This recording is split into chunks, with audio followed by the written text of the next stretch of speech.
സംപൂജ്യരായ എല്ലാ കുടുംബാംഗങ്ങൾക്കും നിറഞ്ഞ ഹൃദയത്തോടെ നിറഞ്ഞ മനസ്സോടെ സായം സന്ധ്യാവന്ദനം. എല്ലാവർക്കും എൻ്റെ പ്രണാമം.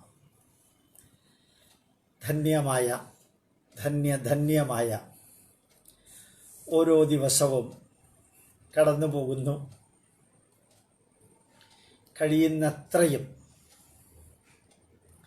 മാതാ അമൃതാനന്ദമയി പറഞ്ഞ മാതിരി നമ്മുടെ ദിവസങ്ങളെല്ലാം മഹോത്സവമാക്കി മാറ്റുക, ഉത്സവമാക്കി മാറ്റുക.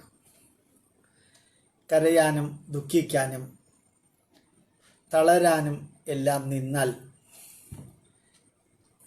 തളരാനും ദുഃഖിക്കാനും കരയാനൊക്കെ ധാരാളം ഉണ്ടാവും നമ്മളുടെ എല്ലാവരുടെയും ജീവിതത്തിൽ. അപ്പോൾ ജീവിതം തന്നെ ഒരു ഉത്സവമാക്കി മാറ്റാം. അമ്മയുടെ വരിയാണത്. അമൃതാനന്ദമയി അങ്ങനെ പറയുന്നതിൽ വലിയൊരു അർത്ഥമുണ്ട്.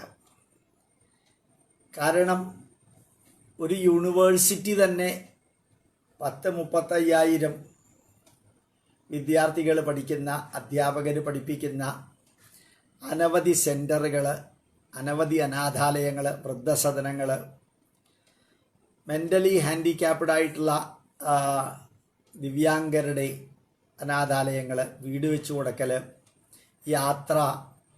ഉത്തർപ്രദേശിൽ വീണ്ടും Amrita institute of medical science പോലെ ഒരു മെഡിക്കൽ സിസ്റ്റം തന്നെ ഉത്തർപ്രദേശിൽ വരുന്നു. പിന്നെ ലോകമെമ്പാടും ഇതെല്ലാം അനുഭവിച്ചും ഇതെല്ലാം അറിഞ്ഞും അറിയിച്ചും എല്ലാം പോകുമ്പോൾ അമ്മ ചിരിക്കുക, കീർത്തനം ചൊല്ലുക, എല്ലാവരെയും അനുഗ്രഹിക്കുക. ഇതല്ലേ അമ്മ ഇത്ര കാലമായിട്ട് 68 വയസ്സായി ഇതിങ്ങനെ ചെയ്തുകൊണ്ടിരിക്കുന്നു. എത്ര പേരാ ചീത്ത പറയണേ? എത്ര ആയിരം, എത്ര ലക്ഷം അനുയായികളും അനുശാസകരും. ഇപ്പോഴും അമ്മ പറഞ്ഞു ജീവിതം ഒരു ഉത്സവമാക്കി മാറ്റാം. അതൊരു വലിയ വരിയാണ്. നമുക്കെല്ലാം ഇവരുടെ എല്ലാവരുടെയും, നിങ്ങൾ ഈ ബ്രഹ്മകുമാരീസിലെ ചില പ്രവർത്തകരെയൊക്കെ കണ്ടു കഴിഞ്ഞാൽ അവരെന്ത് സന്തോഷവാന്മാരാണെന്നറിയാമോ? ഇങ്ങനെ അവർക്കിങ്ങനെ സന്തോഷവാന്മാരായിരിക്കാൻ സാധിക്കും. ഒരു ഹിഡൻ അജണ്ടയും ഇല്ല. അവർ ഹിന്ദുക്കളുടെ പെന്തക്കോസ്താണെന്ന് പലരും പറയുന്നത് കേട്ടിട്ടില്ല. അപ്പോൾ അവർ പറയാൻ പെന്തക്കോസ്തെങ്കിൽ പെന്തക്കോസ്ത. നമ്മൾ ഈ ധർമ്മത്തിന് വേണ്ടി പ്രവർത്തിക്കും. ഇത്രയും പേരെ ഒരു കുടക്കീഴിൽ കൊണ്ടുവരണ്ടേ? നിങ്ങൾ ഇസ്കോൺ എന്ന് പറഞ്ഞിട്ട് ഹരേ കൃഷ്ണ പ്രസ്ഥാനത്തെ നോക്കുക, എവിടെയൊക്കെ ലോകത്തിലുണ്ട്. അവരിങ്ങനെ തുള്ളിച്ചാടി ചിരിച്ച് സന്തോഷിച്ച് ജീവിതം ഒരു ഉത്സവമാക്കി മാറ്റാം. യഥാർത്ഥത്തിൽ കൃഷ്ണനും അങ്ങനെ ജീവിതം ഒരു ഉത്സവമാക്കി മാറ്റിയ മഹാത്മാവാണ്. ഈ കേരളത്തിലുള്ള മലയാളികളും, കേരളത്തിന് പുറത്തുള്ള മലയാളികളും, ഭാരതത്തിന് പുറത്തുള്ള മലയാളികളും അറിയണം. യഥാർത്ഥത്തിൽ ഭാരതത്തിൽ ജീവിതം ഉത്സവമാക്കി മാറ്റുന്ന ഒരു വിഭാഗമുണ്ട്. തിന്മ ചെയ്യുന്ന അല്ലെങ്കിൽ ഖാലിസ്ഥാൻ മൂവ്മെന്റിലും തീവ്രവാദത്തിലും ഇല്ലാത്ത സിഖുകാർ. അവർക്ക് ജീവിതം ഒരു ഉത്സവമാണ്. ഇപ്പോഴത്തെ അവസ്ഥ എനിക്ക് അറിഞ്ഞുകൂടാ. പണ്ട് നമ്മൾ കാനഡയിൽ പല സ്ഥലത്തും പോകുമ്പോൾ ഗുരുദ്വാരയിൽ പോയിട്ടാണ് ഭക്ഷണം കഴിക്കുക. അവർക്കതൊരു ഉത്സവമാണ്. സ്വർണ്ണക്ഷേത്രത്തിൽ പോയി ജാലിയൻ വാലാബാഗിൽ പോകുമ്പോഴൊക്കെ അവർക്ക് സന്തോഷമാണ്. എല്ലാ സ്ഥലത്തും ആൾക്കാരെ സ്വീകരിക്കാനും അവർ വരാനും പോകാനൊക്കെ. TV പരിപാടിയും പാട്ടും കൂത്തും ഒക്കെ അവർക്കൊരു ഇഷ്ടമാണ്. ഏതായാലും നമുക്ക് നമ്മളോട് പറഞ്ഞിരിക്കുന്നത്, കഴിഞ്ഞ ദിവസം വരെ ഞാൻ പറഞ്ഞു, ഒരു യോഗിക്ക് വേണ്ട ആ വലിയ ക്വാളിഫിക്കേഷൻസ് ഇത് വളരെ ശ്രദ്ധയോടുകൂടി നിങ്ങളുടെ ജീവിതത്തിൽ പകർത്തിക്കൊണ്ടിരിക്കാൻ സാധിക്കും. Present continuous. യോഗിക്ക് പറഞ്ഞിരിക്കുന്ന ക്വാളിറ്റീസിൽ അത്യാവശ്യമുള്ളത് വേണമെങ്കിൽ വിട്ട് ബാക്കി 85% കൃഷ്ണൻ പറഞ്ഞിരിക്കുന്നത് ഒരു കമ്പനിയിലെ സിഇഒക്ക്, ചീഫ് എക്സിക്യൂട്ടീവ് ഓഫീസർക്ക്, ഡയറക്ടർക്ക്, മാനേജർക്ക്, മന്ത്രിക്ക്, സെക്രട്ടറിക്ക്, പ്രിൻസിപ്പൽ സെക്രട്ടറിക്ക്, ഒരു കോളേജിലെ പ്രിൻസിപ്പാളിന്, വളരെ ഉയർന്ന കമ്പനിയിലുള്ള രത്തൻ ടാറ്റയ്ക്ക്, മുകേഷ് അംബാനി, അനിൽ അംബാനി, അദാനി തുടങ്ങിയവർക്കൊക്കെ ഈ യോഗിക്ക് കൊടുത്തിരിക്കുന്ന നിർദ്ദേശങ്ങളിൽ ചിലത് മാറ്റിവെച്ചാൽ ബാക്കിയുള്ളതൊക്കെ എടുക്കാം എന്ന് ഞാൻ വിവരിക്കുകയുണ്ടായി. ഇന്ന് വൈകുന്നേരം ഈ ക്ലാസ് എടുക്കാൻ വരുന്നതിന് മുമ്പ് ഒരു മണിക്കൂർ ഞാൻ പറമ്പിൽ ഇങ്ങനെ പണിയെടുത്തുകൊണ്ടിരിക്കുമ്പോൾ ശരിക്കും ബാലമുരളീകൃഷ്ണയുടെ പാട്ടുകളാണ് കേട്ടത്. അദ്ദേഹത്തിൻ്റെ കീർത്തനങ്ങൾ. എൻ്റെ ഈശ്വര, ചങ്ക് തകർന്നുപോയി. എൻ്റെ ധാരണ തന്നെ മാറി. പണ്ട് കേട്ടിട്ടുണ്ട് ശങ്കരാഭരണം എന്ന സിനിമയിൽ 1980 80 കഴിഞ്ഞ് 90, 2000, 2010, 2020 41 വർഷങ്ങൾക്ക് മുമ്പ് അദ്ദേഹത്തിൻ്റെ അടുത്ത് ശങ്കരാഭരണത്തിലെ പാട്ടുകളൊക്കെ പാടാനായിട്ട് പറഞ്ഞു. എന്തോ അദ്ദേഹത്തിനോട് ശിവദാസ് എന്ന് പറയുന്ന ഡയറക്ടർ പെരുമാറിയത് അത്ര അങ്ങർക്ക് ഇഷ്ടപ്പെട്ടില്ലെന്നോ എമൗണ്ട് ശരിയായില്ലെന്നോ എന്തോ പറഞ്ഞ് അദ്ദേഹം പറഞ്ഞു ഞാൻ പാടില്ല, ഞാൻ പാടാൻ വരില്ല പറഞ്ഞു. അപ്പം ഞാൻ വിചാരിച്ചു ബാലമുരളീകൃഷ്ണ എന്ന് പറയുന്ന ആ മഹാത്മാവ് ഇത്രയും അഹങ്കാരവും ബാക്കിയുള്ളതൊക്കെ ഉള്ള ആളാണോ എന്ന് വിചാരിച്ചു. SP ബാലസുബ്രഹ്മണ്യമാണ് അത് പാടിയത്. SP ബാലസുബ്രഹ്മണ്യത്തോട് ചെന്ന് ഈ ശിവദാസ് ഈ ശങ്കരാഭരണം സിനിമയുടെ ഡയറക്ടറോ പ്രൊഡ്യൂസറോ എന്ന് പറഞ്ഞപ്പോൾ അദ്ദേഹം പറഞ്ഞു ബാലമുരളീകൃഷ്ണ എന്ന് പറയുന്നത് പഠിച്ചു എവറസ്റ്റ് വരെ എത്തിയ ആളാണ്. ഞാൻ ഈ സംഗീതമൊന്നും കാര്യമായിട്ട് പഠിച്ചിട്ടില്ല, അതിൻ്റെ അടിസ്ഥാന തത്വങ്ങളൊന്നും പഠിച്ചിട്ടില്ല, അത് കാരണം എനിക്ക് അദ്ദേഹത്തിൻ്റെ ഒപ്പം ഒന്നും എത്താൻ പറ്റില്ല, നിങ്ങൾ അദ്ദേഹത്തിനോട് തന്നെ പറയൂ എന്ന് പറഞ്ഞ് വളരെ എളിമയോടുകൂടി SPB അത് കൈകാര്യം ചെയ്തു. അവസാനം പറഞ്ഞു വേണ്ട, എന്ത് സംഭവിച്ചാലും വിരോല, നിങ്ങൾ മതി എന്ന് പറഞ്ഞു. SP ബാലസുബ്രഹ്മണ്യം അത് പാടി. നിങ്ങൾക്കറിയാം ശങ്കരാഭരണത്തിലെ പാട്ടുകൾ SP ബാലസുബ്രഹ്മണ്യം പാടിയത് കേട്ടപ്പോൾ മഹാഭാഗ്യത്തിനാണ് ബാലമുരളീകൃഷ്ണ പാടാത്തത് എന്ന് വരെ തോന്നിയിരുന്നു. പക്ഷെ ഇന്ന് അദ്ദേഹത്തിൻ്റെ കീർത്തനങ്ങൾ കേട്ടപ്പോൾ എനിക്ക് വാക്കുകൾ കൊണ്ട് വിവരിക്കാൻ സാധിക്കുന്നതിൽ അപ്പുറത്ത് ഞാൻ എന്താ പറയുക, സന്തോഷം കൊണ്ട് തകർന്നുപോയി, സംതൃപ്തി കൊണ്ട്. ഒരു പാട്ട് എൻ്റെ ഹൃദയത്തെയും മനസ്സിനെയും ഇത്രയധികം സ്വാധീനിക്കുന്നത് ഞാൻ ഒരിക്കലും വിചാരിച്ചിട്ടില്ല. പാട്ടല്ല, കീർത്തനം ഇത്രയും അധികം സ്വാധീനിക്കുന്നത്. ഞാൻ അറിയാതെ കൈകൂപ്പി അദ്ദേഹത്തിനെ നമസ്കരിച്ചു. അദ്ദേഹം ഈ ലോകത്തു നിന്ന് പോയി എങ്കിൽ നമസ്കരിച്ചു. ഞാൻ എന്തിനാ ഇത് പറഞ്ഞതെന്ന് വെച്ചാൽ അവര് ജീവിതത്തിൽ പല സമയത്ത് പല രീതിയിൽ പലരോട് പല പ്രകാരത്തിൽ സംസാരിച്ചിട്ടുണ്ടാവും, പെരുമാറിയിട്ടുണ്ടാവും, വീക്ഷിച്ചിട്ടുണ്ടാവും, അവർ പലതും പറഞ്ഞിട്ടുണ്ടാവും. പക്ഷേ അടിവരയിട്ട് ഗോപാലകൃഷ്ണൻ നിങ്ങളോട് പറയുന്നു, നമ്മളോട് പറയുന്നു, അവർ പാട്ട് പഠിച്ചിരുന്ന കാലത്ത് അവർ യോഗിയായിരുന്നു, അല്ലെങ്കിൽ ഈ ലെവലിലൊന്നും എത്താൻ പറ്റില്ല. ഒരു തമിഴിയൻ എന്ന് വെച്ചാൽ സംഗീതത്തിൽ കുറെ കഴിവുള്ളവൻ, യേശുദാസിനെ പാട്ട് പഠിപ്പിക്കുന്ന അധ്യാപകൻ വളരെ സ്ട്രെയിൻ എടുത്ത് യേശുദാസിനെ പാട്ട് പഠിപ്പിക്കുമ്പോൾ ആ മനുഷ്യൻ ഈ പാട്ട് പഠിപ്പിക്കുന്ന വാദ്യാരോട് പറഞ്ഞു, ഈ നസ്രാണിയെയാണോ താൻ പാട്ട് പഠിപ്പിക്കുന്നത്, അതെങ്ങനെ ശരിയാവും എന്നൊരു ചോദ്യം ചോദിച്ചു. ആ ഒരു ചോദ്യമാണ് യഥാർത്ഥത്തിൽ യേശുദാസിനെ യേശുദാസാക്കി മാറ്റിയതെന്ന് യേശുദാസ് മറ്റു പലരോടും പറഞ്ഞതല്ല, എന്നോട് തന്നെ മഴുവഞ്ചേരി നാഷണൽ ഹെറിറ്റേജ് സെന്ററിൽ 2 പ്രാവശ്യം അദ്ദേഹം സ്കൂൾ കെട്ടിടത്തിനും ശിവരാത്രി മഹോത്സവം ഉദ്ഘാടനം ചെയ്യാനും വന്നപ്പോൾ പറഞ്ഞിരുന്നു. എന്നോട് ഇങ്ങനെ ഒരാൾ ചോദിച്ചിരുന്നു, എൻ്റെ അധ്യാപകനോട് എന്നെ മുമ്പിൽ നിർത്തിക്കൊണ്ട് ഈ നസ്രാണിയാണോ പാട്ട് പഠിപ്പിക്കുന്നതെന്ന്, അതായിരുന്നു എനിക്ക് ചലഞ്ച് എന്ന് അദ്ദേഹം ദാസേട്ടൻ നേരിട്ട് എന്നോട് പറഞ്ഞതാണ്. അപ്പം നമ്മൾ എടുത്ത ഇനി പറയാൻ പോകുന്ന ഭഗവത്ഗീതയിലെ വരികൾക്ക് കൂടി ചേർത്തിട്ടാണ് ഞാൻ പറയുന്നത്.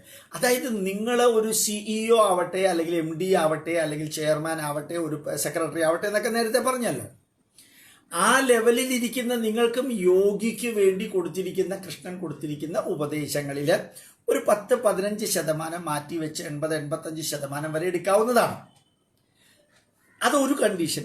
ഇന്ന് ഞാൻ നിങ്ങളോട് വിവരിക്കുന്നു, അഭ്യർത്ഥിക്കുകയല്ല, നിർദ്ദേശിക്കുകയല്ല, വിവരിക്കുന്നു.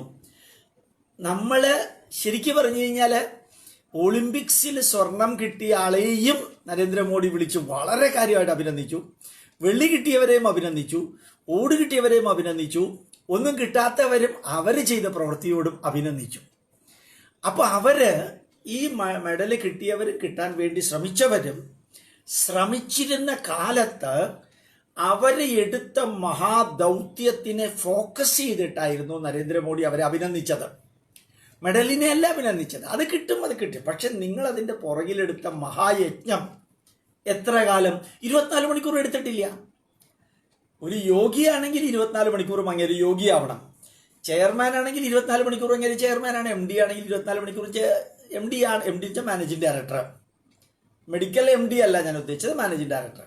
ഒരു സെക്രട്ടറി, ചീഫ് സെക്രട്ടറി ആണെങ്കിൽ 24 മണിക്കൂർ സെക്രട്ടറിയാണ്. പക്ഷേ ഈ ഒളിമ്പിക്സിൽ പങ്കെടുത്തവര് അതിന് ട്രെയിനിങ് എടുത്ത സമയത്ത് അവർ 24 മണിക്കൂറും യോഗിമാരല്ല. ട്രെയിനിങ് 10 മണി തൊട്ട് 12 മണി വരെ എടുക്കുമ്പോൾ പക്ക യോഗിയെ പോലെ കോൺസെൻട്രേറ്റ് ചെയ്യാം. മറ്റ് കുടുംബകാര്യങ്ങൾ മറ്റ് വേണമെന്നുള്ള ബാക്കിയെല്ലാം മാറ്റാം. അത് ആ നമ്മുടെ എന്താ പറയുക, എടുക്കുന്ന സ്ട്രെയിനിലെ ദുഃഖവും ദുഃഖമില്ലായ്മയും ദുഃഖ സംയോഗ വിയോഗം ട്രെയിനിങ് എടുക്കുമ്പോൾ അതിനെ സമചിത്തതയോടുകൂടി കാണാം. എനിക്ക് തോന്നുന്നു നിങ്ങൾക്ക് മനസ്സിലായി തോന്നുന്നു. 24 മണിക്കൂറും MDയും 24 മണിക്കൂറും ചെയർമാനും 24 മണിക്കൂറും ഒരു കമ്പനിയുടെ പ്രൊപ്പറേറ്ററും 24 മണിക്കൂറും സെക്രട്ടറിയും മന്ത്രിയും ഒക്കെ ആയിരിക്കുന്ന മനുഷ്യര് 24 അവേഴ്സും യോഗിയുടെ ഉപദേശങ്ങൾ എടുക്കണമെങ്കിൽ ചിലതൊഴികെ ബാക്കിയുള്ളത് എടുക്കണം. പക്ഷേ മറ്റ് ചില കാര്യത്തിൽ ഇപ്പൊ റെയിൽവേ ഉദ്യോഗസ്ഥൻ ആയിട്ടുള്ള വ്യക്തി ഫുട്ബോൾ പ്ലെയർ ഉണ്ട്. അയാൾ റെയിൽവേയിലെ ഔദ്യോഗിക കാര്യങ്ങൾ ചെയ്തുകൊണ്ടിരിക്കുമ്പോഴത്തേക്കും അയാൾ ഫുട്ബോളിനെ കുറിച്ച് ഇങ്ങനെ തലയ്ക്കകത്ത് ഓളം വെട്ടുന്ന രീതിയിൽ ചിന്തിച്ചുകൊണ്ടിരിക്കേണ്ട. അയാളുടെ കോച്ച് വന്ന് ഗ്രൗണ്ടിൽ വന്നിട്ട് ഫുട്ബോളിന്റെ ട്രെയിനിങ് കൊടുക്കുന്ന സമയത്ത് അയാൾ അതിൽ യോഗിയുടെ ലെവലിൽ എത്തിയാൽ മതി. ഇത് നമുക്ക് ആപ്ലിക്കബിൾ അല്ലേ? എന്ത് രസകരമായിട്ട് ആപ്ലിക്കബിളാ. കുട്ടികളെ പഠിപ്പിക്കുമ്പോൾ, കുട്ടികളെ ഇവാലുവേറ്റ് ചെയ്യുമ്പോൾ, കുട്ടികൾക്ക് ക്ലാസ് എടുക്കുമ്പോൾ, കുട്ടികൾക്ക് മൂല്യങ്ങൾ കൊടുക്കുമ്പോൾ നമ്മൾ ആ സമയത്ത് ഒരു യോഗിയുടെ വീക്ഷണത്തിൽ കുട്ടികളോട് പെരുമാറുക.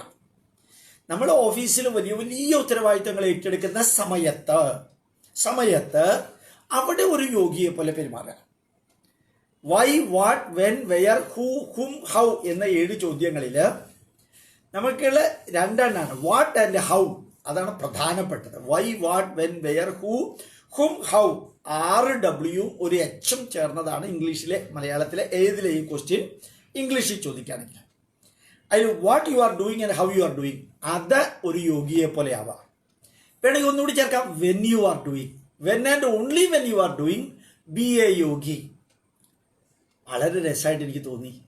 കാരണം എല്ലാ സമയത്തും നമുക്ക് യോഗിയെ പോലെ ഒന്നും ആവാൻ സാധിക്കും. ഞാൻ യോഗി എന്ന് ഉദ്ദേശിച്ചത് ഭഗവാൻ കൃഷ്ണൻ ഡെഫിനിഷൻ നിർവചനത്തിൽ തന്നിരിക്കുന്ന യോഗിയെ പോലെ ആവാൻ ശ്രമിക്കണ്ട.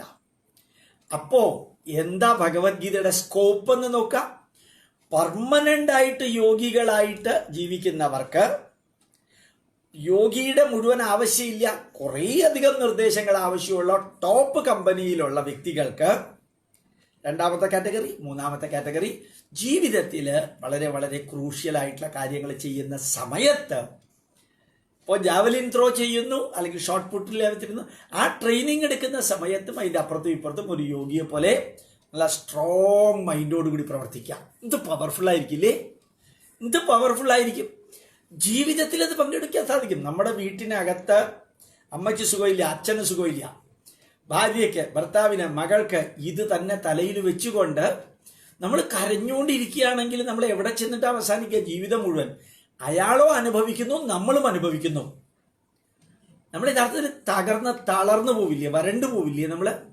ശരി, അയാൾ അനുഭവിക്കുന്നു, നമ്മൾ പരമാവധി കൂടെ ഉണ്ടാവുക, തളരാതെ തകരാതെ വരളാതെ നമ്മളെവിടെ ഉണ്ടാവുക.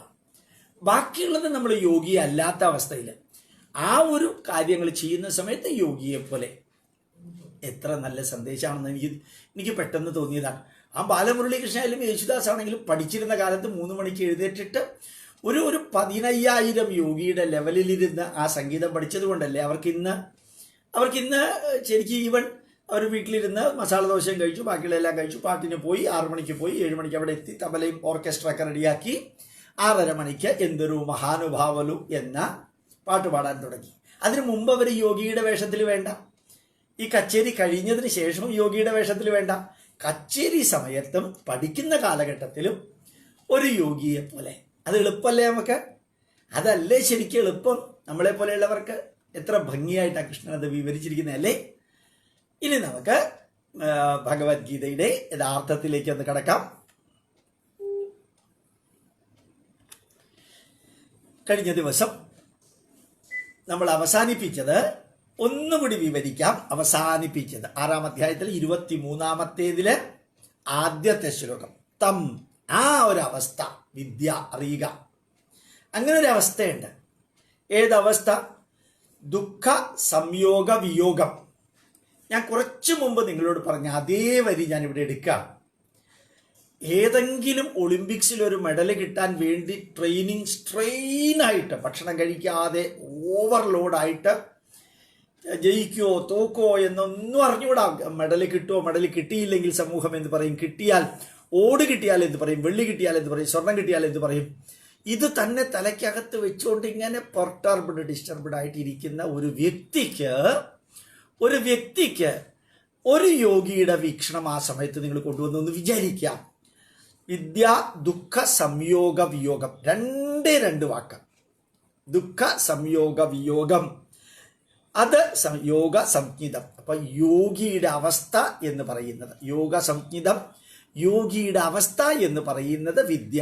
അറിയൂ അർജുന, എന്ത് ദുഃഖം വന്നു ചേരുമ്പോഴും ദുഃഖം നമ്മളിൽ നിന്ന് അകലുമ്പോഴും ഒരേ അവസ്ഥയിലിരിക്കാം. എപ്പോഴും നമുക്ക് സാധിക്കില്ല, വേണ്ട. എപ്പോഴും നമുക്ക് സാധിക്കില്ല. ഞാൻ വീണ്ടും അതേ വാക്ക് ഉപയോഗിക്കുന്നു, വേണ്ട. മെഡലേ കിട്ടിയുള്ളൂ. ആ സമയത്ത് എനിക്ക് വെള്ളി കിട്ടിയില്ലല്ലോ, സ്വർണം കിട്ടിയില്ലല്ലോ എന്നുള്ള ദുഃഖം. എങ്കിലും ഓടെങ്കിൽ ബ്രോൺസ് എങ്കിലും കിട്ടിയല്ലോ എന്ന സന്തോഷം. ആ ദുഃഖം വന്ന സമയത്തും കുറെ കഴിഞ്ഞ് നമ്മൾ നോർമലായല്ലോ, അപ്പൊ ദുഃഖം പോയി. രണ്ട് സമയത്തും ഒരേപോലെ ആ ഡെൽറ്റ എക്സ് മാനേജ്മെന്റ്. എന്താ ഡെൽറ്റ എക്സ് മാനേജ്മെന്റ്? പ്രധാനമന്ത്രിയുടെ മുമ്പിൽ നിൽക്കുമ്പോഴത്തേക്കും പ്രധാനമന്ത്രി സ്വർണം കിട്ടിയവരോട് കൂടുതൽ നല്ല വാക്കുകൾ പറയുമോ, അല്ല വെള്ളി കിട്ടിയവരോട് കുറച്ച് താഴ്ത്തി പറയുമോ, ഓട് കിട്ടിയവരോട് കുറെ കൂടി താഴ്ത്തി പറയുമോ എന്നുള്ള കൺഫ്യൂഷൻ. അതിൽ പ്രധാനമന്ത്രിയുടെ അടുത്ത് രാവിലെ 9 തൊട്ട് 10:30 വരെ നമ്മൾ നിന്നു എന്ന് വിചാരിക്കാം. അതാണ് ഡെൽറ്റ എക്സ്. 9 എന്ന് പറയുന്നത് x1, 10:30 എന്ന് പറയുന്നത് x2. x2 minus x1 is equal to 90 minutes 1.5 hour. Delta X management, ആ വാക്ക് ഞാൻ തന്നെ ഉണ്ടാക്കിയതാണ്. ആ ഡെൽറ്റ എക്സ് മാനേജ്മെന്റിൽ നമ്മൾ ചിലപ്പോൾ കുറച്ച് ദുഃഖം തോന്നിക്കാണും. അയാൾക്ക് സ്വർണം കിട്ടിയ ആളുടെ അടുത്താണ് ഞാൻ ഇരിക്കുന്നത്, പക്ഷെ ഇയാൾക്ക് ബ്രോൺസാ കിട്ടിയത്, എനിക്ക് വെള്ളിയെങ്കിലും കിട്ടി. ആ സമയത്ത് തോന്നുന്ന ഇവിടെ ദുഃഖം വരുമ്പോഴും ദുഃഖം പോകുമ്പോഴും ആ യോഗ സംജ്ഞിതം അത് ഏതാണ്ട് ഒരേപോലെ കാണും. എന്ത് സംഭവിച്ചാൽ എന്താ സംഭവിക്കാൻ പോണത്? എല്ലാത്തിനും പരിധിയുണ്ട്, പരിമിതിയുണ്ട്. ചെയ്യാനുള്ള വർക്കുകൾ പെർഫെക്റ്റ് ആയിട്ട് ചെയ്തു. പഠിച്ചിരുന്ന സമയത്ത്, പ്രയോഗിച്ചിരുന്ന സമയത്ത്, ടോക്കിയോയിൽ പോകുന്ന സമയത്ത്, കളിക്കുന്ന സമയത്ത്, സ്പോർട്സ്മാൻ സ്പിരിറ്റിലൂടെ വർക്ക് ചെയ്ത സമയത്ത് എല്ലാം വളരെ പെർഫെക്റ്റ് ആയിട്ട് കിട്ടിയ, യോഗിയെ പോലെ കിട്ടിയ ട്രെയിനിങ് ഇംപ്ലിമെന്റ് ചെയ്ത് എത്തിയ മനുഷ്യന് പിന്നീട് ചിലപ്പോൾ ചില സമയത്ത് ആരെങ്കിലൊക്കെ സംസാരിക്കുമ്പോഴത്തേക്കും സ്വർണം കിട്ടിയവനെ ആദ്യം പറഞ്ഞൊന്ന് വരും, പിന്നെ വെള്ളി കിട്ടിയവരുടെ ഒക്കെ പേര് പറഞ്ഞൊന്ന് വരും, ലാസ്റ്റായിരിക്കും ചിലപ്പോൾ ബ്രോൺസ് കിട്ടിയവരുടെ പേര് പറയുന്നത്. അപ്പോൾ എൻ്റെ പേര് ലാസ്റ്റാണല്ലോ പറഞ്ഞെന്നുള്ളൊരു ദുഃഖം ഉണ്ടാവും. കുറച്ച് കഴിഞ്ഞ് കഴിഞ്ഞാൽ സംഭവം കഴിയും. അപ്പം ദുഃഖത്തിൻ്റെ വിയോഗം, ലാസ്റ്റ് പറഞ്ഞു എന്ന ദുഃഖത്തിൻ്റെ യോഗം. ആ സമയം കഴിഞ്ഞു. നമുക്ക് ഫെലിസിറ്റേഷൻ കിട്ടിയത് ഒരു ഗ്രാമത്തിലെ ഓഡിറ്റോറിയത്തിൽ 4 മണി തൊട്ട് 5 മണി വരെ, 4 തൊട്ട് 5 മണി വരെ കഴിഞ്ഞു. ഇതെല്ലാം കഴിഞ്ഞു, നമ്മൾ വീട്ടിൽ പോയി കഴിഞ്ഞു. ആ സമയത്ത് ഒരു യോഗി ആവണ്ട. പക്ഷേ 4 to 5 ഫെലിസിറ്റേഷൻ കിട്ടുന്ന സമയത്ത് ഒരു യോഗിയുടെ വീക്ഷണം ഉണ്ടാവുക, അത് നമുക്ക് തന്നെ സന്തോഷം. സത്യത്തില് സുഖമാത്യന്തികം യത്തത് ബുദ്ധിഗ്രാഹ്യമതീന്ദ്രിയം. അപ്പോഴാണ് നമുക്ക് എത്രോപരമതേ ചിത്തം, അവിടെ നമുക്ക് നമ്മളുടെ മനസ്സിനെ രമിപ്പിക്കാൻ, ആനന്ദിപ്പിക്കാൻ സാധിക്കും. അതുപോലെ സുഖമാത്യന്തികം, മനസ്സിന് സന്തോഷം ആത്യന്തികവും ശരീരത്തിന് സുഖമാത്യന്തികവും കിട്ടും. ഈ ദുഃഖം യോഗ വിയോഗത്തെ സ്റ്റെബിലൈസ്ഡ് ആയിട്ട് എടുത്താൽ അത് യോഗിയെ പോലെ. അപ്പൊ സ്ഥിരമായിട്ട് 24 മണിക്കൂറും യോഗിയായിരിക്കുന്ന ആള്, യോഗിയുടെ വേണ്ടത് മാത്രം എടുത്ത് ചെയർമാനും MD-യും ഒക്കെ ആയിട്ടിരിക്കുന്ന ആള്, യോഗിക്ക് നിർദ്ദേശിച്ചിരിക്കുന്നത് മണിക്കൂറുകളിൽ വളരെ അത്യാവശ്യമുള്ള സമയത്തെല്ലാം യോഗിക്ക് നൽകിയിരിക്കുന്ന കൃഷ്ണ നിർദ്ദേശം ജീവിതത്തിൽ പകർത്തുന്ന ആൾക്കാർ. അതിലിപ്പോൾ ഞാൻ വിവരിച്ചത് യോഗിക്ക് നൽകിയിരിക്കുന്ന നിർദ്ദേശങ്ങള്, കൃഷ്ണ നിർദ്ദേശം ആവശ്യമുള്ള സമയത്ത് ആവശ്യമുള്ളവര് അത് ജീവിതത്തിൽ പകർത്തുമ്പോൾ എല്ലാ ദിവസവും എല്ലാ സമയവും രാത്രിയും പകലും ഒരു യോഗിയെ പോലെ തന്നെ സ്ട്രെയിൻ എടുത്ത് ജീവിക്കണമെന്നില്ല. വേണ്ട സമയത്ത് വേണ്ടതുപോലെ വേണ്ടപ്പെട്ടവരെ വേണ്ട രീതിയിൽ വേണ്ടത് എടുത്ത് ജീവിച്ചാൽ അത് വളരെ സ്ട്രെയിൻ കുറവാണ് എന്നുകൂടി മനസ്സിലാക്കാൻ സാധിക്കുന്നതിന് വേണ്ടിയിട്ടാണ് ആ വരി ഞാൻ ഒന്നുകൂടി പറഞ്ഞത്. അടുത്തത് 24, 23, 24 എന്ന് പറയുന്ന 6-ാം അധ്യായത്തിൽ 24 സനിശ്ചയേന യോക്തവ്യ, ദൃഢനിശ്ചയത്തോടുകൂടി അത് ആചരിക്കണം. ബാലമുരളി കൃഷ്ണ അത് ആചരിച്ചിട്ടുണ്ടാവും, അതുകൊണ്ടാണ് ഈ ലെവലിൽ എത്തിയത്. യേശുദാസ് അത് ആചരിച്ചിട്ടുണ്ടാവും. നിശ്ചയേന, ദൃഢനിശ്ചയത്തോടു കൂടി യോക്തവ്യ എന്ന് പറഞ്ഞു കഴിഞ്ഞാൽ ആചരിക്കുക, അത് ജീവിതത്തിൽ പകർത്തുക, ജീവിതത്തിൽ ചേർക്കുക. നിശ്ചയേന യോക്തവ്യ, അഭ്യസിക്കുക. നിശ്ചയേന, അതിൻ്റെ വാക്കിൻ്റെ ദൃഢത നോക്കുക. അങ്ങനെയുള്ള ആ യോഗിയുടെ അവസ്ഥ നിശ്ചയേന, ദൃഢനിശ്ചയത്തോടുകൂടി യോക്തവ്യ, അത് ജീവിതത്തിൽ പ്രാക്ടീസ് ചെയ്യുക. യോഗോ അനിർവിണ്ണ ചേതസഹ, യോഗത്തിൽ നിലനിൽക്കുന്ന വ്യക്തി. 1 മണിക്കൂർ യോഗത്തിൽ നിൽക്കുന്നവനും ഔദ്യോഗികമായിട്ടുള്ള ഉത്തരവാദിത്വം തീരുന്നത് വരെ യോഗയുടെ ആവശ്യപ്പെട്ടതൊക്കെ എടുക്കുന്നവനും പക്ക 24 മണിക്കൂർ 365 ദിവസവും യോഗിയായി ജീവിക്കുന്നവനും യോഗോ അനിർവിണ്ണ ചേതസ, മനസ്സ് അനിർവിണ്ണ ചേതസ, മനസ്സ് ഒരു കാരണവശാലും വ്യതിചലിക്കാതെ, മനസ്സിന് അനിർവിണ്ണ ചേതസ, മനസ്സിന് വ്യതിയാനമില്ലാതെ, നിശ്ചയേന ഉറച്ച മനസ്സോടുകൂടി, യോക്തവ്യോ അനുഭവിക്കണം, അനുശാസിക്കണം, പ്രാക്ടീസ് ചെയ്യണം. യോഗോ, ഈ യോഗം ഏതാണ്? ദുഃഖം വരുമ്പോഴും ദുഃഖം പോകുമ്പോഴും കഴിയുന്നത്രയും ഒരേ രീതിയിൽ നിലനിൽക്കുക. അപ്പോൾ പിന്നെ യുക്കം വരികയും പോകുമെന്ന് വെച്ചാൽ ആരംഭമുള്ള എല്ലാത്തിനും അവസാനമുണ്ട്. ചില സീരിയലുകൾക്ക് ആരംഭം മാത്രമേ ഉള്ളൂ, അവസാനം ഇല്ല. പക്ഷെ എന്നാലും കുറെ കാലം കഴിഞ്ഞ് അവസാനിക്കാതിരിക്കില്ല. ആരംഭമുള്ള എല്ലാത്തിനും അവസാനമുണ്ട്. അതുകൊണ്ട് സന്തോഷത്തിനും ദുഃഖത്തിനും ഉയർച്ചയ്ക്കും താഴ്ചയ്ക്കും വരവിനും പോക്കിനും എല്ലാത്തിനും ഇന്നല്ലെങ്കിൽ നാളെ ആരംഭമുണ്ടെങ്കിൽ അവസാനമുണ്ട്. കൃഷ്ണൻ പറഞ്ഞ മാതിരി യാദവ കുലത്തിന് ആരംഭമുണ്ടെങ്കിൽ യാദവ കുലത്തിന് അവസാനമുണ്ട്. ഈ ലോകത്തിലെ എല്ലാത്തിൻ്റെയും ഒരു point, stern, a permanent thing in this world, one permanent thing in this world is that everything is non permanent. ഈ ലോകത്തിൽ ശാശ്വതമായിട്ടുള്ളത് എന്താണ് എന്ന് ചോദിച്ചാൽ ഒന്നും ശാശ്വതമല്ല എന്നുള്ളതാണ് ശാശ്വതമായിട്ടുള്ളത്. Nothing is permanent in this world and that is the only permanent thing. Even ബന്ധബന്ധനങ്ങൾ ഒന്നും തന്നെ പെർമനന്റ് അല്ല. ആരംഭമുള്ള എല്ലാത്തിനും അവസാനമുണ്ട് എന്നുള്ളത് അറിയുക. അപ്പൊ നിശ്ചയേന യോക്തവ്യ, ദൃഢനിശ്ചയത്തോടുകൂടി. അങ്ങനെ ദൃഢനിശ്ചയത്തോടുകൂടി അനുശാസിച്ചത് കൊണ്ടാണ് ആ ഗോൾഡ് മെഡൽ കിട്ടിയത്, ആ സിൽവർ മെഡൽ കിട്ടിയത്. അതുപോലെ തന്നെ സ്ട്രെയിൻ എടുത്ത് മെഡലിന്റെ അടുത്ത് വരെ വന്നത് നിശ്ചയേന, വളരെ നിശ്ചയദാർഢ്യത്തോടുകൂടി ഒരു യോഗിയെ പോലെ അനിർവിണ്ണ ചേതസ, പതറാത്ത മനസ്സോടുകൂടി പ്രവർത്തിച്ചത് കൊണ്ടാണ് അവിടെ വരെ എത്തിയത്. അടുത്ത വരി എനിക്ക് തോന്നുന്നു നമുക്ക് വേണ്ടി കൃഷ്ണൻ പറഞ്ഞതാണെന്ന് തോന്നുന്നു. ഇതൊരു യോഗിക്ക് വേണ്ടി പറഞ്ഞതല്ല. ഗോപാലകൃഷ്ണൻ പറയുന്നത് കേൾക്കാൻ പൂർണ്ണ മനസ്സോടുകൂടി ഇരിക്കുന്ന നമുക്ക്, ഞാൻ നിങ്ങൾക്കത് പറയില്ല, വേണ്ടി പറഞ്ഞതാണ്. സങ്കല്പ പ്രഭവാൻ കാമാൻ ത്യക്ത്വാ സർവാൻ അശേഷത. ഈ സാങ്കല്പികമായിട്ടുള്ള പലതും ഇന്ന് അതിന് വലിയ വിലയൊന്നുമില്ല. പണ്ട് ചില വീടുകളുള്ള സ്ഥലത്തിൻ്റെ പേര് പോലും ആ വീടിൻ്റെ പേരാവാറുണ്ട്. വലിയ വീട് വയ്ക്കുക, ഭയങ്കര ഡെക്കറേഷൻ, ഭയങ്കര internal setting. Even liquor shop വരെയുള്ള വീടുകൾ അകത്തുണ്ട്. ലിക്കർ ഷോപ്പല്ല, ലിക്കറിൻ്റെ ഒരു റൂം ലിക്കർ കുടിക്കാൻ വേണ്ടി മാത്രം ഡെക്കറേറ്റ് ചെയ്ത് ലക്ഷങ്ങൾ മുടക്കിയിട്ട് ഭയങ്കര വലിയ സ്ക്രീനുള്ള, അതായത് TV കാണാൻ പാകത്തിന്, അടുക്കളയുടെ വേറെ. പലപ്പോഴും നമ്മൾ നോക്കുകയാണെങ്കിൽ, ഞാൻ ഒരിക്കലും ലമാർ യൂണിവേഴ്സിറ്റിയുടെ അടുത്ത ഹ്യൂസ്റ്റണിലാണെന്നാണ് എൻ്റെ ഓർമ്മ, ഒരു വ്യക്തിയുടെ വീട്ടിൽ പോയി. അയാളുടെ വീട് എന്താ വീടെന്ന് പറഞ്ഞാൽ നമുക്ക് വിശ്വസിക്കാനേ പറ്റില്ല, അത്ര വലിയ വീടാണ്. പിന്നെ ഞാൻ ഇവിടേക്ക് പോയിരുന്നു, എഡ്മണ്ടൻ്റെ അടുത്ത കാൽഗറി എന്ന് പറയുന്ന സ്ഥലത്ത്. അവിടെ 45 ബെഡ്റൂം വിത്ത് അറ്റാച്ച്ഡ് ബാത്റൂമാണ്, 17 അടുക്കള. ഇവരാകെ ഒരു ഭാര്യയും ഒരു ഭർത്താവും ഒരു മകളുമേ ഉള്ളൂ, 3 പേര്. 2 പേരും ഭാര്യയും ഭർത്താവും ഡോക്ടർമാരാണ്. പിന്നെ റിയൽ എസ്റ്റേറ്റ് ബിസിനസ്സും ഉണ്ട്. കോടികൾ ഇങ്ങനെ വരികയാണ്. അവരുടെ പാലുകാച്ചൽ നടത്തിയത് ഞാനാണ്. എനിക്ക് $1 ദക്ഷിണ തന്നത്. ഇത് ഞാൻ പണ്ട് പറഞ്ഞിട്ടുണ്ട്, വീണ്ടും ഒന്ന് ആവർത്തിച്ചു എന്നേ ഉള്ളൂ. എന്ത് ചെയ്യും ആ വീട് കൊണ്ട്? കുറുപ്പ് എന്ന് പറയുന്ന ആളാണ്. ഞാൻ അയാളുടെ അടുത്ത് ചോദിച്ചു, എനിക്ക് ഇന്ത്യൻ ഇൻസ്റ്റിറ്റ്യൂട്ട് ഓഫ് സയൻറ്റിഫിക് ഹെറിറ്റേജിന് വർക്ക് ചെയ്യാൻ ചെറിയൊരു ഡൊണേഷൻ കിട്ടിയാൽ കൊള്ളാം. ഞാൻ സാധാരണ ചോദിക്കാറില്ല, ഒരാളോട് ചോദിക്കാറില്ല. അപ്പം അദ്ദേഹം എന്നോട് പറഞ്ഞതെന്താ അറിയാമോ? ഈ വർഷം ഞാൻ കൊടുക്കാൻ തീരുമാനിച്ച ഡൊണേഷൻ ചിന്മയ മിഷനും മാതാ മൃതാനന്ദമയ്ക്കും കൊടുത്തു. ആ ബഡ്ജറ്റ് തീർന്നു, ഇനിയില്ല, അത് കാരണം തരാൻ പറ്റില്ല എന്ന് തന്നെ പറഞ്ഞു. എൻ്റെ മുഖത്തടിച്ച മാതിരി തന്നെ അങ്ങനെ പറഞ്ഞു. ഏതായാലും അതാണ് ജീവിതത്തിൽ ആദ്യം കിട്ടുന്ന ഒരു മുഖത്തടിക്കുന്ന ഒരു റെസ്പോൺസ്.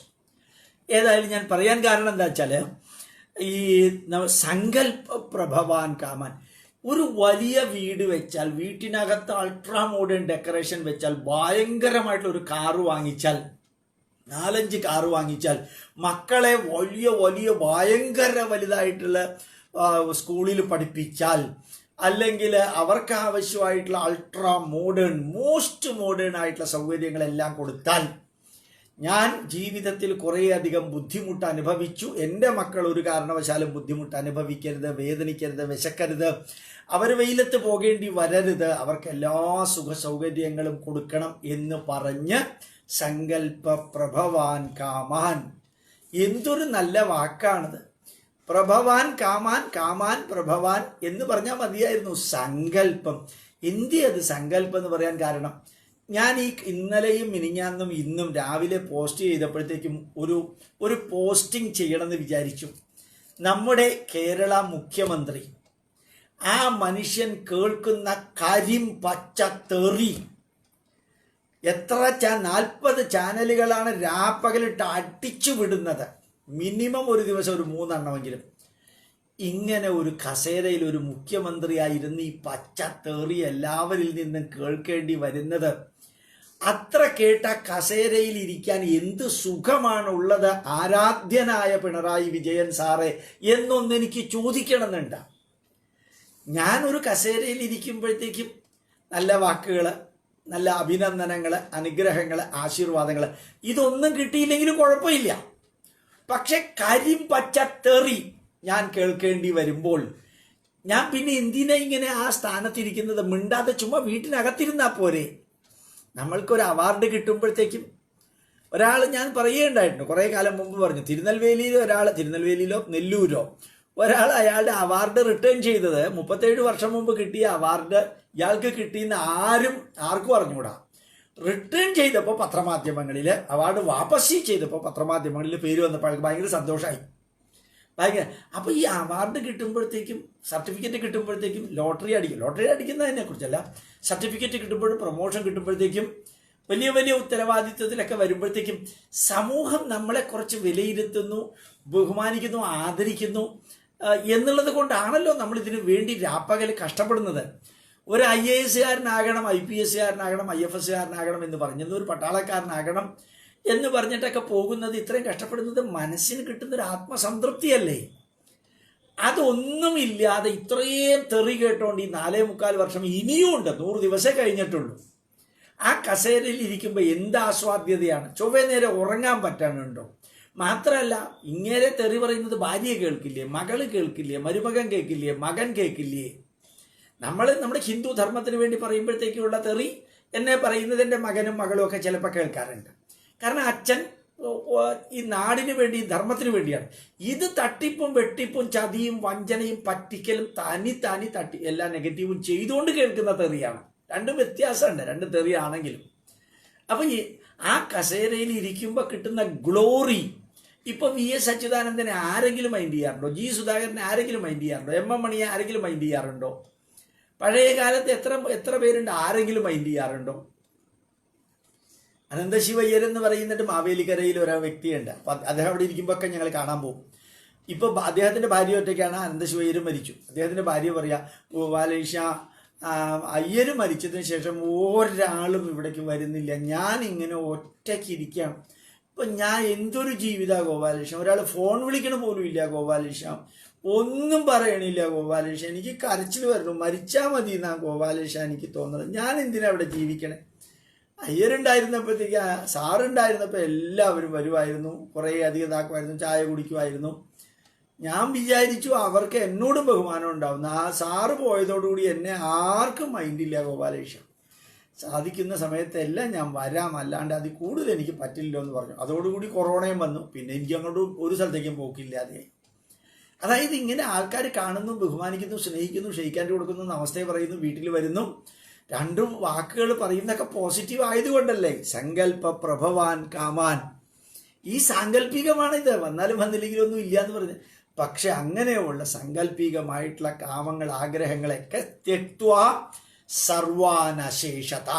ഇന്ന് ഞാൻ നിങ്ങളോട് പറയുന്നത്, നിങ്ങൾ ഒളിമ്പിക്സിൽ ട്രെയിനിങ് എടുക്കുമ്പോഴത്തേക്കും, IAS പഠിക്കുമ്പോഴത്തേക്കും, നിങ്ങൾ IFS പഠിക്കുമ്പോഴത്തേക്കും, നിങ്ങൾ വേറെ ഏതെങ്കിലും ഉയർന്ന ക്വാളിഫിക്കേഷന് വേണ്ടിയിട്ടോ ഉത്തരവാദിത്വത്തിന് വേണ്ടിയിട്ടോ ജോലിക്ക് വേണ്ടിയിട്ടോ സ്പോർട്സിന്റെ കാര്യത്തിലോ നിങ്ങൾ സ്ട്രെയിൻ എടുത്ത് സ്ട്രഗിൾ ചെയ്ത് നിങ്ങൾ പഠിക്കുന്ന സമയത്ത് സർവാൻ അശേഷത കാമാൻ ത്യക്ത്വ, ആ സമയത്ത് സാങ്കല്പികമായിട്ട് എനിക്ക് സ്വർണം കിട്ടും, എനിക്ക് വെള്ളി കിട്ടും, എനിക്ക് കിട്ടിയാൽ എന്നെ ഇങ്ങനെ ചെയ്യും, എന്നെ അവരിതാക്കും, അങ്ങനെയുള്ളതൊക്കെ തൽക്കാലം വിട്ടേക്കാം. ഇപ്പൊ വർക്കിൽ മാത്രം, ട്രെയിനിങ്ങിൽ മാത്രം, എക്സർസൈസിൽ മാത്രം ആ എന്തെല്ലാമാണോ വിജയം വരിക്കാൻ വേണ്ടത്, ആ വിജയത്തിലല്ല, വിജയത്തിന്റെ അവാർഡിലല്ല, റിവാർഡിലല്ല, മെഡലിലല്ല, സർട്ടിഫിക്കറ്റിലല്ല, അത് കിട്ടാൻ വേണ്ടി ചെയ്യുന്ന വർക്ക്, ഡെൽറ്റ എക്സ് മാനേജ്മെന്റ്, ആ വർക്കിൽ മാത്രം ഫോക്കസ് ചെയ്യുക. അതാണ് കൃഷ്ണൻ പറഞ്ഞത്. ആ സമയത്ത് 10 തൊട്ട് 12 വരെയും നിങ്ങൾ ട്രെയിനിങ് എടുക്കുന്നു, ജാവലിൻ ത്രോയില്, ഷോട്ട് പുട്ടില്, അല്ലെങ്കിൽ സോക്കറില്, അല്ലെങ്കിൽ ക്രിക്കറ്റില്, അല്ലെങ്കിൽ ആ സമയം സങ്കല്പ പ്രഭവാൻ കാമാൻ ത്യക്ത്വാ സർവാൻ അശേഷത. അപ്പൊ വേറൊന്നും ചിന്തിക്കണ്ട, ട്രെയിനിങ് മാത്രം. മനസാ ഏവ ഇന്ദ്രിയഗ്രാമം വിനിയമ്യ സമന്തത.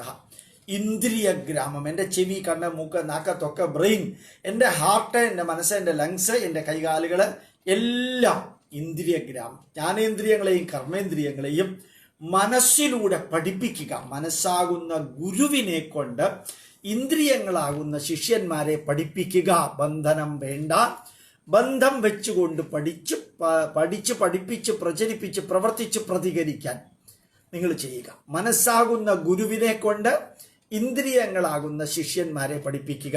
എന്ത്? മനസ്സാ, മനസ്സുകൊണ്ട്, ഏവ മനസ്സുകൊണ്ട് തന്നെ, ഇന്ദ്രിയഗ്രാമം, ഗ്രാമം എന്ന് വെച്ചാൽ സമൂഹം, ഇന്ദ്രിയഗ്രാമങ്ങളെ, എല്ലാ ഇന്ദ്രിയങ്ങളെയും നിയമ്യ കൺട്രോൾ ചെയ്യുക. വിനിയമ്യ വിശേഷേണ നിയമ്യ, വിശേഷ രൂപത്തിൽ, അതായത് പോസിറ്റീവ്ലി കൺട്രോൾ ചെയ്യുക, സപ്രസ് ചെയ്യല്ല എന്നർത്ഥം. വിനിയമ്യ സമന്തത, സ്റ്റെബിലൈസ്ഡ് ആയിട്ട്.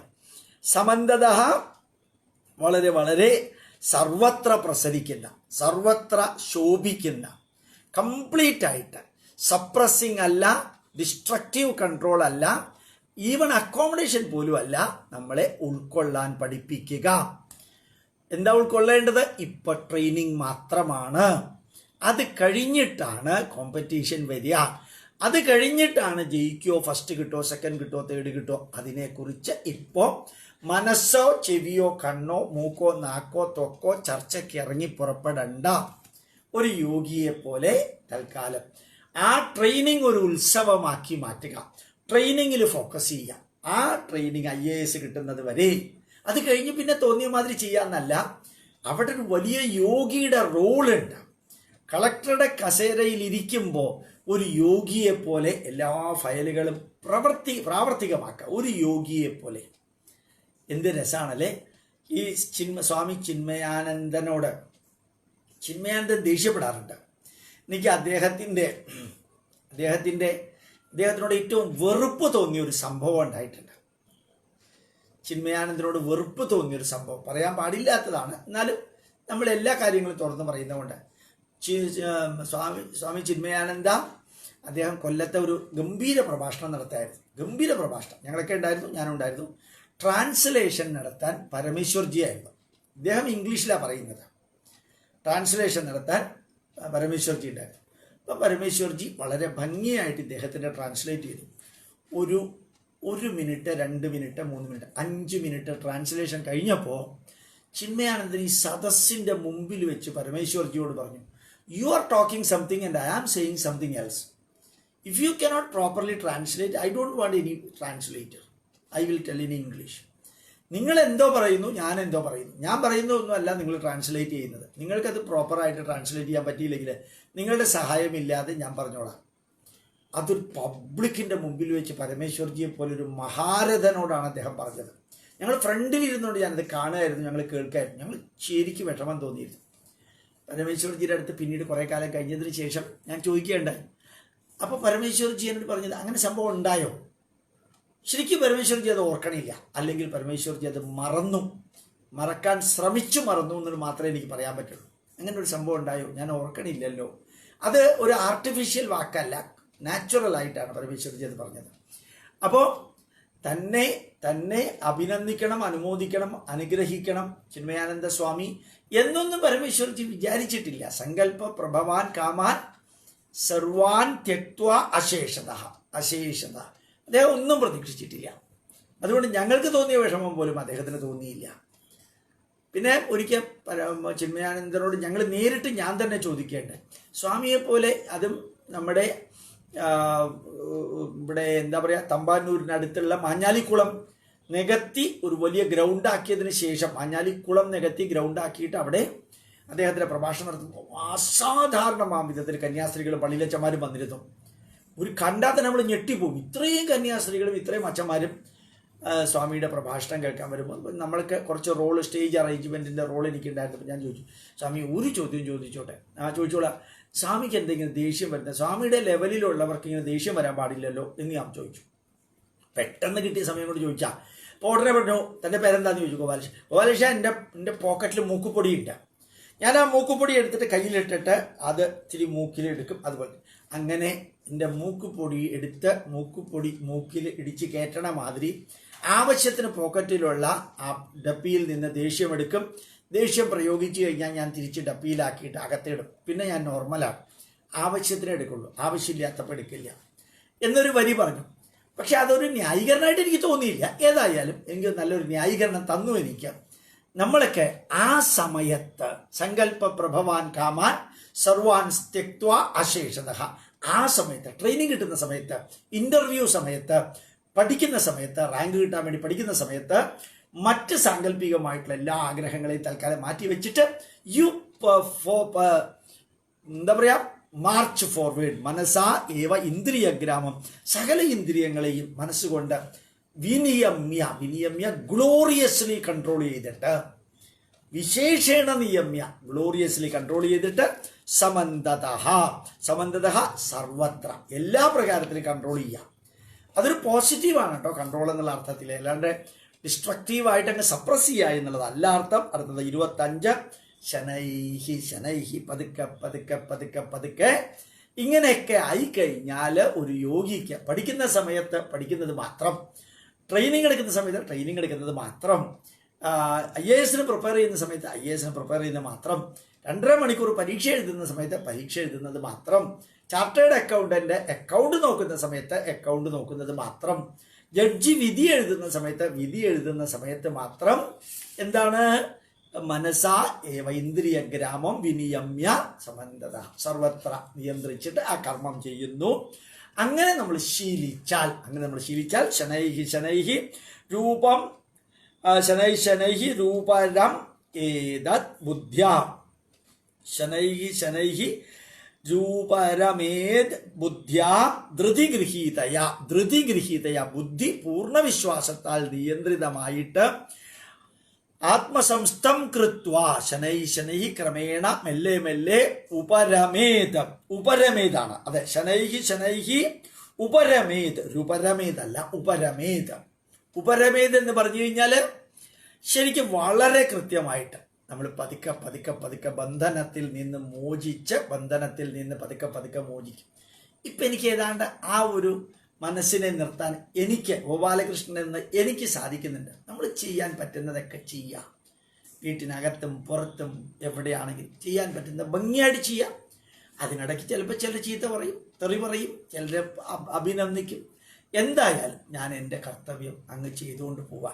ശനൈഹി പതുക്കെ ഉപരമേത് ബുദ്ധ്യാ ധൃതിഗൃഹീതയ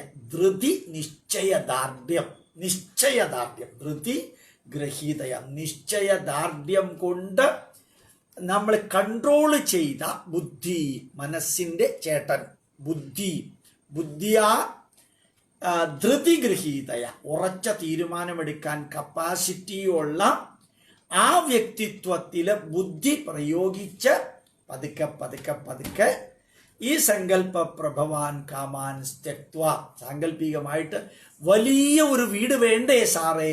നല്ലോണം സാറിന് ശമ്പളം കിട്ടുന്നുണ്ടല്ലോ, നല്ല ബാങ്ക് ലോണും 2-3 കോടി കിട്ടിയല്ലോ. വേണ്ട സാർ, എന്തിനാ 2-3 കോടി രൂപയുടെ വീട്, മെഴ്സിഡസ് കാറ് മേടിക്കല്ലേ നല്ലത്? അതിൻ്റെ ആവശ്യമില്ലല്ലോ. ഒരു 4-5 ലക്ഷം രൂപയുടെ കാർ എനിക്ക് യാത്രയ്ക്ക് വേണ്ടിയിട്ട് മാത്രം മതി, ബാക്കിയുള്ളത് വേണ്ട. ബസ്സിൽ പോകാൻ സാധിക്കില്ല, സ്കൂട്ടറിൽ പോകാൻ സാധിക്കില്ല, അതാണ് ഒരു നോർമൽ കാറ് മതി, നോർമൽ വീട് മതി. 5-6 ജോലിക്കാരൊന്നും വേണ്ട. അമ്മയ്ക്ക് സുഖമില്ലാത്തതുകൊണ്ട് ഒരു ജോലിക്കാരി മതി, അത് മതിയെന്നേ. മക്കളെ ഒന്നും സൂപ്പർ ഊട്ടിയിലൊന്നും കൊണ്ടുപോയി ചേർക്കണ്ട, ഡൽഹിയിലൊന്നും കൊണ്ടുപോയി ചേർക്കണ്ട. ഇവിടെ ഭാരതീയ വിദ്യാഭവനുണ്ട്, ചിന്മയ മിഷനുണ്ട്, അമ്മയുടെ സ്കൂളുണ്ട്, അവിടെയൊക്കെ കൊണ്ടുപോയി ചേർത്താൽ കിട്ടുന്ന സംസ്കാരം മതി. ഇവര് അബ്ദുൽ കലാം ഒന്നും ലോകോത്തരമായിട്ടുള്ള കോളേജിലും സ്കൂളിലും ഒന്നും അല്ലല്ലോ പഠിച്ചത്. CV രാമനൊക്കെ പഠിച്ചത് കോളേജിലാണ്, സാധാരണ കോളേജിലൊക്കെ അല്ലേ പഠിച്ചത്. വിക്രം സാരാഭായിയും അവരിവരൊക്കെ പഠിച്ച കസ്തൂരി രംഗനൊക്കെ പഠിച്ച് സാധാരണ സ്കൂളിലും കോളേജിലും ഒക്കെ അല്ലേ. അപ്പോൾ പിന്നെ അങ്ങനെ ഒരു സ്കൂളുമല്ല, കുറച്ചും കൂടി നല്ല സ്കൂൾ ഇന്ന് ലഭ്യമായിട്ടുള്ള ആ സ്കൂൾ മതി മക്കൾക്ക്. നമ്മൾ വളരെ 5 സ്റ്റാർ ഹോട്ടലിലേക്കൊന്നും പോവില്ല, ഞങ്ങൾ വൈകുന്നേരം ആര്യാസിൽ പോയിട്ട് ഒരു ഭക്ഷണമൊക്കെ കഴിക്കും, അത് മതി. സങ്കല്പ പ്രഭവാൻ കാമാൻ സർവാൻ ത്യക്ത്വ അശേഷത. അങ്ങനെ സാങ്കല്പികമായിട്ട് എന്തൊക്കെയോ ആണെന്ന് വരുത്തി തീർക്കാൻ ചെയ്യുന്നതൊക്കെ സാവധാനത്തിൽ ഉപേക്ഷിക്കാൻ ശ്രമിച്ചാൽ ശനൈഹി ഉപരതം ബുദ്ധ്യാ ധൃതിഗൃഹീതയ, നല്ല ഉറച്ച തീരുമാനം കൊണ്ട് നിയന്ത്രിക്കപ്പെടുന്ന ബുദ്ധിയാൽ നമുക്ക് ആത്മസംസ്ഥം, ഇതിനകത്ത് മുഴുവനും എഴുതി വെച്ചിരിക്കുന്ന ആത്മാവിനെ സ്ഥിരമാക്കാൻ സാധിക്കും. ആത്മാവിന് സ്ഥിരവും അസ്ഥിരവും അങ്ങനെയൊന്നുമില്ല. അവനവനെ, ആത്മാ എന്ന വാക്ക് ഭഗവത്ഗീതയിൽ 90% അവനവൻ എന്ന അർത്ഥമല്ല. ഉദ്ധരേത് ആത്മനാത്മാനം, നിങ്ങളുടെ ആത്മാവിനെ ഉയർത്തുക. എങ്ങോട്ടാ കെട്ടിയെടുക്കാൻ ആത്മാവിനെ? എങ്ങനെയാ ഉയർത്താൻ സാധിക്കുക? ഈ ആത്മാവിനെ ഉയർത്താൻ അതെന്താ കൂഴച്ചക്കയോ വരിക്കച്ചക്കയോ പ്രിയൂർ മാങ്ങയോ മറ്റോ ആണോ ആത്മാവിനെ ഉയർത്താൻ? ആത്മാവിനെ ഉയർത്താൻ സാധിക്കില്ല. ആത്മാവ് നിങ്ങളിൽ ഇരിക്കുന്ന അവ്യയമായിട്ടുള്ള അവാച്യമായിട്ടുള്ള ഒരു ചിന്തിക്കാൻ പോലും പറ്റില്ലാത്ത ഒരു പ്രതിഭാസത്തെ ഉയർത്താന്ന് പറഞ്ഞാൽ ആത്മാവിനെ അല്ല ഉയർത്തുക, നിങ്ങളെ ഉയർത്തുക, എന്നെ ഉയർത്തുക. ആത്മസംസ്ഥം, എന്നെ ഞാൻ നല്ല ഗ്ലോറിയസ്ലി സ്റ്റെബിലൈസ്ഡ് ആയിട്ട് നിർത്തിയിട്ട് ആത്മസംസ്ഥം എന്നിൽ ഞാൻ ഫോക്കസ് ചെയ്തിട്ട്, എൻ്റെ കഴിവിൽ ഫോക്കസ് ചെയ്തിട്ട്, എൻ്റെ ആത്മവിശ്വാസത്തിൽ ഫോക്കസ് ചെയ്തിട്ട്, ഞാൻ ചെയ്യേണ്ട പ്രവൃത്തിയിൽ ഫോക്കസ് ചെയ്തിട്ട്, എൻ്റെ ഈ ഓരോ നിമിഷവുമുള്ള ലക്ഷ്യത്തിലും മാർഗത്തിലും ഫോക്കസ് ചെയ്തിട്ട്, അതാണ് ആത്മസംസ്ഥം. മനഃകൃത്വ, മനസ്സ് അങ്ങനെ ചെയ്തിട്ട് കിഞ്ചിതപി ചിന്തയിൽ, ആവശ്യമില്ലാത്തതെല്ലാം അങ്ങോട്ട് മാറ്റിവെച്ചേക്കാം. കിഞ്ചിതപി വേറൊന്നും ചിന്തിക്കേണ്ടതെന്നല്ല, ആവശ്യമില്ലാത്തത് ഒന്നും ചിന്തിക്കണ്ട. ആവശ്യമില്ലാത്തത് ചിന്തിച്ചിട്ട് ടെൻഷൻ എടുക്കേണ്ട കാര്യമില്ല. നാളെ വൈകുന്നേരം എനിക്കൊരു പേപ്പർ പ്രസന്റ് ചെയ്യണം, ഇപ്പം തന്നെ ടെൻഷൻ. നാളെ പേപ്പർ പ്രസന്റ് ചെയ്യേണ്ട എങ്കിൽ ചെയ്യണമെന്നുണ്ടെങ്കിൽ അതിനുവേണ്ടി പ്രിപ്പയർ ചെയ്യാം. എന്താ സംഭവിക്കാൻ വേണം? കൂടി വന്നാൽ എന്ത് സംഭവിക്കും? മൊത്തം കൊളാവും, അത്രല്ലേ ഉള്ളൂ. മൊത്തം കൊളാവുമായിരിക്കാം. പറ്റുന്നതൊക്കെ ചെയ്യാം, ഭംഗിയായിട്ട് അതങ്ങ് ചെയ്യാം. എന്ത് രസമാണ് അല്ലേ? സത്യത്തിൽ പറഞ്ഞു കഴിഞ്ഞാൽ കിഞ്ചിതപി എന്ന ചിന്തയിൽ ആവശ്യമില്ലാതെ വേറെ കാര്യങ്ങളെക്കുറിച്ച് ചിന്തിക്കാതിരിക്കുക. ഇത് എനിക്കും നിങ്ങൾക്കും വേണ്ടി കൃഷ്ണൻ തന്ന സന്ദേശമാണ്. നിങ്ങൾ വേറെ ഒന്നും ഞാൻ കൃഷ്ണമൂർത്തിയോട് പറയാറുണ്ട്, ഇന്ന് മുതൽക്ക് ഭയങ്കരമായിട്ട് കലണ്ടർ പാക്ക് ചെയ്യാൻ. ഇന്ന് കുറേ റിക്വസ്റ്റ് വന്നിട്ടുണ്ട്. കലണ്ടർ, ശ്രേഷ്ഠ ഭാരതം കലണ്ടറിന് കുറേ റിക്വസ്റ്റ് വന്നിട്ടുണ്ട്. സാരമില്ലേ സാറേ, ഇന്ന് വരെ വന്നിരിക്കുന്ന റിക്വസ്റ്റുകളെല്ലാം അഡ്രസ്സ് ടൈപ്പ് ചെയ്ത് കഴിഞ്ഞു. നിമി അഡ്രസ്സ് ടൈപ്പ് ചെയ്തു, മുരളി സഹായിക്കുന്നുണ്ട്. അതുപോലെ തന്നെ രാജൻ വന്നിട്ട് വേണ്ട ബാക്കി കാര്യങ്ങൾ ചെയ്യും. മറ്റേ അയാൾ വന്നിട്ട് അയാളുടേതായിട്ടുള്ള എല്ലാ ഹെൽപ്പുകളും ചെയ്ത് തരും. പിന്നെ നമ്മുടെ സ്കൂളിലെ ടീച്ചേഴ്സും റോൾ ചെയ്യാനൊക്കെ കൂട്ടത്തിൽ വരും. എന്തായാലും ഒരു ടെൻഷനും മൂർത്തിക്കില്ല. എന്തേ കാരണം? ആവശ്യമില്ലാത്ത ചിന്തിക്കുന്നില്ല. കഴിഞ്ഞ വർഷം 25,000 പാക്ക് ചെയ്ത് പോസ്റ്റ് ഓഫീസിലൂടെ അയച്ചതാണ്. ഇപ്രാവശ്യം കൊറോണയാണ്, എത്രയുണ്ടെന്ന് അറിഞ്ഞൂടാ. ഏതായാലും ഒരു ടെൻഷനും ഇല്ലാതെ മൂർത്തി അത് ചെയ്യുന്നു. എന്തേ കാരണം? കിഞ്ചിതപി ചിന്തയൻ, ആവശ്യമില്ലാത്ത വേറൊന്നും ചിന്തിക്കുന്നില്ല. എല്ലാം ഓർഡർലി പോകുന്നു. അപ്പോൾ ഇത് മൂർത്തിക്കും ആപ്ലിക്കബിളാണ്, എനിക്കും ആപ്ലിക്കബിളാണ്, മുരളിക്കും ആപ്ലിക്കബിളാണ്, ഡോക്ടർ ഗോപാലകൃഷ്ണപിള്ള അദ്ദേഹം നമ്മുടെ കോർഡിനേറ്റർ, അദ്ദേഹത്തിന് ആപ്ലിക്കബിളാണ്. ഇത് മുഴുവനും പ്രിന്റ് ചെയ്ത് ചക്കാല പ്രിന്റേഴ്സിലെ ഭാസ്കരൻ നായർ, അദ്ദേഹത്തിന് ഇത് ആപ്ലിക്കബിളാണ്. അദ്ദേഹം ഇതൊന്നും ചിന്തിച്ചിട്ടില്ല. വളരെ ഭംഗിയായിട്ട് കാര്യങ്ങൾ ചെയ്യുന്നു, എല്ലാ കാര്യങ്ങളും ചെയ്യുന്നു. അപ്പോൾ ഇതെല്ലാവർക്കും ആപ്ലിക്കബിൾ അല്ലേ? ഇത് അവരവരുടെ പ്രധാനപ്പെട്ട കാര്യങ്ങൾ വരുമ്പോൾ പ്രത്യേകിച്ചും എന്ന് ഞാനൊന്ന് മാറ്റി പറയുന്നത് മാത്രം. 24 മണിക്കൂറും നമുക്ക് പതുക്കെ പതുക്കെ പതുക്കെ എല്ലാം വേണ്ടെന്ന് വെച്ച് നിശ്ചയദാർഢ്യത്തോടു കൂടി ബുദ്ധിപരമായിട്ട് 24 മണിക്കൂറൊന്നും നമുക്കിരിക്കാൻ പറ്റില്ല. വളരെ ക്രൂഷ്യലായിട്ടുള്ള കാര്യങ്ങൾ വരുന്ന സമയത്ത് ഈ ഒരു ആത്മസംസ്തംഭനകൃത്വ അവനവനിൽ ഉറച്ച വിശ്വാസത്തോടു കൂടി മനസ്സിനെ ഫോക്കസ് ചെയ്ത് നകിഞ്ചിത് അഭിചിന്തയത് പരീക്ഷ എഴുതുന്ന സമയത്ത് പരീക്ഷ മാത്രം എഴുതാം. എനിക്ക് വലിയൊരു ഞാൻ ടൈപ്പ് റൈറ്റിംഗ് ഹയർ പാസ്സായതാണ്. ആ ഹയർ പരീക്ഷ എഴുതുന്ന സമയത്ത് എൻ്റെ ഇടത് സൈഡിൽ ടൈപ്പ് റൈറ്റിംഗ് അന്നത്തെ കാലത്ത് ആ ടൈപ്പ് റൈറ്റിംഗ് ടെസ്റ്റിന് വന്നിരിക്കുന്ന കുട്ടിയുടെ ആ ടൈപ്പ് റൈറ്റർ ജാമായി. അതൊരൊറ്റ കരച്ചിൽ. അതോടുകൂടി എൻ്റെ മുഴുവനും തെറ്റി. ഞാൻ ഈശ്വരാനുഗ്രഹം കൊണ്ട് തോറ്റു. ടൈപ്പ് റൈറ്റിംഗ് ഹയറിൽ ഞാൻ തോക്കാൻ കാരണം എനിക്ക് പറ്റാത്തതുകൊണ്ടല്ലോ, ഈ കുട്ടി കരഞ്ഞതുകൊണ്ടാണ്. പക്ഷെ ഇത് കയറിയിട്ട് കിഞ്ചിത് അഭി ചിന്തയേത് എന്ന് പറയുന്ന ഭഗവത്ഗീത പറയുന്ന കാലഘട്ടത്തിലല്ല അന്ന് ഞാൻ ജീവിച്ചിരുന്നേ. അയാൾ കരഞ്ഞോട്ടെ, ഞാനെന്തിനാ ബോധർ ചെയ്യുന്നത്, ഞാൻ ടൈപ്പ് ചെയ്തോട്ടെ എന്ന് അന്ന് വിചാരിക്കാൻ പറ്റില്ല. വിറച്ചുപോയി പെട്ടെന്ന്. അത്ര ശാന്തമായിട്ടുള്ള ഒരു അന്തരീക്ഷത്തിൽ ഒരാൾ കയറി പൊട്ടി കരയുന്ന ഒരവസ്ഥയിൽ എങ്ങനെയാണ്. അതുകൊണ്ട് ബാക്കി ടൈപ്പ് ചെയ്തതൊക്കെ ഈശ്വരാനുഗ്രഹം കൊണ്ട് തെറ്റി, ദൈവാനുഗ്രഹം കൊണ്ട് തോൽക്കുകയും ചെയ്തു. അങ്ങനെയൊക്കെ ചിലപ്പോൾ സംഭവിക്കും. പക്ഷെ സാരമില്ല, ചുമ്മാ 6-ാം തമ്പുരാനിലെ മോഹൻലാൽ പറഞ്ഞ മാതിരി അങ്ങ് മുമ്പോട്ട് പോവുക എന്ന് കൃഷ്ണൻ പറയുന്നത് യോഗിക്ക് മാത്രമല്ല, MDക്ക് മാത്രമല്ല, ചെയർമാന് മാത്രമല്ല, സെക്രട്ടറിക്ക് മാത്രമല്ല, പഠിക്കുന്ന സമയത്ത് വിദ്യാർത്ഥികൾക്കും, കോമ്പറ്റീഷന് പോകുന്ന സമയത്ത് ഉദ്യോഗാർത്ഥികൾക്കും, അതേപോലെ തന്നെ സ്പോർട്സ്മാനും ട്രെയിനിങ്ങിന് പോകുന്ന സമയത്തെല്ലാം ഇത് ആപ്ലിക്കബിൾ ആണെന്ന് കൂടി ഓർമ്മിപ്പിക്കാൻ വേണ്ടിയാണ് ഇന്നത്തെ ക്ലാസ് ഞാൻ നിങ്ങൾക്ക് സമർപ്പിക്കുന്നതെന്ന് പറഞ്ഞുകൊണ്ട് ധാരാളം പേര് ശ്രേഷ്ഠ ഭാരതം കലണ്ടർ റിക്വസ്റ്റ് ചെയ്തിട്ടുണ്ട്. വിവരണാതീതമാം ഹൃദയത്തിൽ അനുഭവിക്കുന്ന സന്തോഷത്തിനോട് വാക്കുകൾക്കതീതമായ പ്രണാമമുണ്ട് എന്നുകൂടി അറിയിച്ചുകൊണ്ട് ധന്യമായ നിങ്ങളുടെ പ്രാർത്ഥനകളെല്ലാം എൻ്റെ കയ്യിലെടുത്ത് കൃഷ്ണൻ്റെയും ഗുരുവായൂരപ്പൻ്റെയും ഭാരതമാതാവിൻ്റെയും സ്വാമി വിവേകാനന്ദൻ്റെയും ഋഷിമാരുടെയും പാദങ്ങളിൽ സമർപ്പിച്ചുകൊണ്ട് ഗോപാലകൃഷ്ണൻ്റെ പ്രണാമം പ്രണാമം പ്രണാമം. നമസ്കാരം.